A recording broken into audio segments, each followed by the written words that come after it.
Good morning, everybody. I've been doing some thinking back to my first video and how it was definitely the most popular video by far. So the conclusion that I came to with that is that you all in the YouTube community seem to enjoy stories of high school exploits, of sex and partying and that kind of thing, which I do have a lot of the stories of.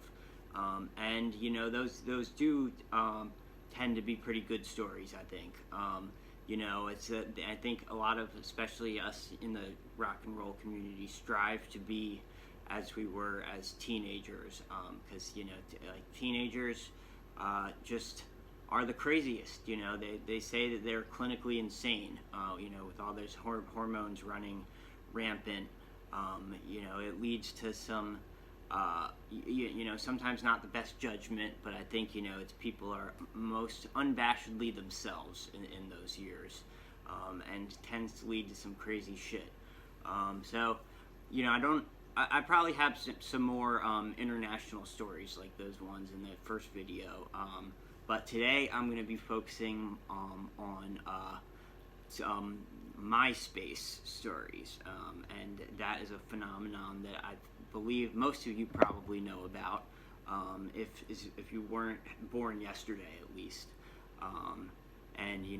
If you don't know what Myspace is, you might not be you might be a little young to be watching these videos to begin with, but either way, who am I to judge? I did a lot of sketchy shit when I was a teenager.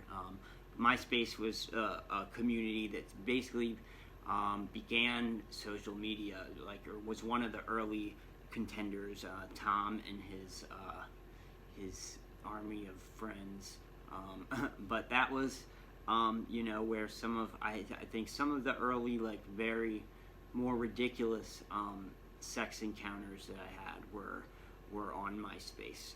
So that's kind of what I was going to talk about today. Let me think about this. I don't want to get too specific with people. I'm not here to single anybody out. Although I do believe most of the people that I talk about in these stories probably will never see any of these videos. The first, I want to say that the first exploit that was some girl that I met on MySpace, somebody that kind of lived around. I don't know if I don't know how they found me exactly. We probably knew some mutual friends, but this girl starts messaging me, like, pretty open about, like, enjoying sexual things. She said she started talking about, like, liking to stick bananas and things into her vagina. And that's what I remembered specifically. But this was like AIM conversation, because I don't even think MySpace had, like, a messaging service. You just kind of I think it may still have been through instant messenger talking to people, but then I remembered Valentine's Day happened to be coming up shortly after that, so I had asked her on a date, which pretty much just consisted of, I guess, her coming to my parents' house, I guess while they were still at work, having sex, and then I asked if we wanted to go to, like, Chipotle or something, and I think she ended up buying me a burrito that time, but and being in high school, my logical I guess next thought after that was to recommend her to my friends, and so I think that ended up being one of the first I guess kind of sort of like threesome scenarios that I had, but I guess it wasn't really at the same time. It was one, me and my friend, I guess, had sex with her one after another, what they call a train.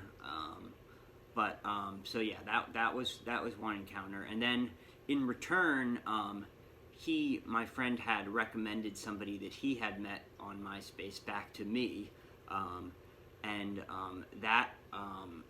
that ended up being that one ended up not exactly working out, but still ended up being kind of a funny story. This girl, she actually happened to live kind of near my parents' house.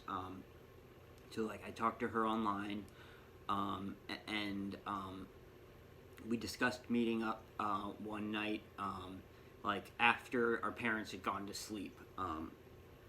So at probably midnight, 1 in the morning, I get out of bed, or I probably wasn't in bed. I was probably schmoozing on Myspace or something. Go out, smoke some weed. I walk to this girl's house, which is about a mile or so away. So I guess, I think I had met her in downtown Bethesda, and then we walked to her house. But either way, when we got there, I think most of the time we had hung out was basically just on the walk to her parents' house. But when we entered her parents' house, just like an insanely loud alarm went off, and I guess her parents would probably not be happy about some boy sneaking in on like a Tuesday night at 2 in the morning. So I had to just make a run for it, pretty much. And it was just through all these back woods and people's. It was pretty much just woods behind people's backyards. I remember, and it was pitch black. Pretty early on, I stepped into a ditch which went into some knee-high water. And so, but I was able to trudge out of that and walk home. Don't remember if I ever saw that girl after that. Okay, so there's another time. I met this girl randomly. I forget how. She lived in Virginia. We discussed meeting up, so it was like a Friday afternoon. I get out of school. I'd got some weed. I remember going to a store to buy a bong. I bought like a $10 acrylic bong in downtown, and because in DC downtown is where you can connect on the metro. I took the metro into Virginia to that mall. What's it called? I think it was Ballston. Yeah. And so I meet this girl there. First, it was pretty awkward because I had never met her before. I met her with all her friends at the mall.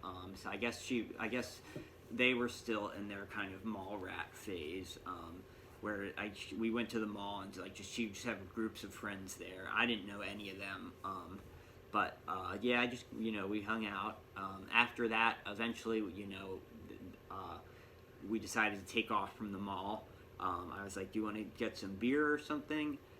So we went to a beer store and we got somebody to buy us 40s. It seems to be pretty easy in Virginia. So we get some 40s, and then we go to we walk to some park, and it kind of the sun starts to come down. We had a nice sort of evening of smoking weed, ripping this new bong that I got, and drinking malt liquor in the park. And we both proceeded to get pretty drunk. And I remember I had, in these days I still had you had to maneuver with parents and stuff. So I told my parents that I was sleeping over at one of my friend's houses, who I knew my parents didn't really know his parents so well. So I figured he was usually who I used as an excuse if I needed to go somewhere that I knew my parents wouldn't call his parents to check in where I was. So I told them that I was, sleeping at a friend's house. But so it starts getting dark, and then I started hooking up with this girl, and we ended up having sex on a pretty open, I don't know the roads in Virginia, but pretty open. There were lots of cars driving by, but we both got pretty drunk, by that point. It was just on a bench at the side of the road, and then I did talk to her afterwards. I come to find out that that was the first time she had ever done it before. And so, you know, that was, and she didn't say anything about that either. So, you know, but I mean, it was still a good experience, but yeah, that kind of caught me off guard. But yeah, after that, I realized I was kind of in a bad situation because it was it was like nearing the last train, and I really didn't know where I was going to sleep that night. You know, I think the friend who I did plan on eventually crashing at his house, he had gone to sleep or something. So I called another one of them. Okay, so I got on the train. I figured out somewhere that I was going to go or something. But ended up falling asleep on the train. So, you know, I wake up at the end of the line, and then, you know, I have to turn back around. I think I did get in touch with one of my friends, but by the time I got to his house, he was asleep. And then I ended up having to like walk miles back to my parents' house. And I said that my friend had just had work and that he was dropping me off early. So yeah, there was that encounter. And let me try and think. Yeah, I think that might do it for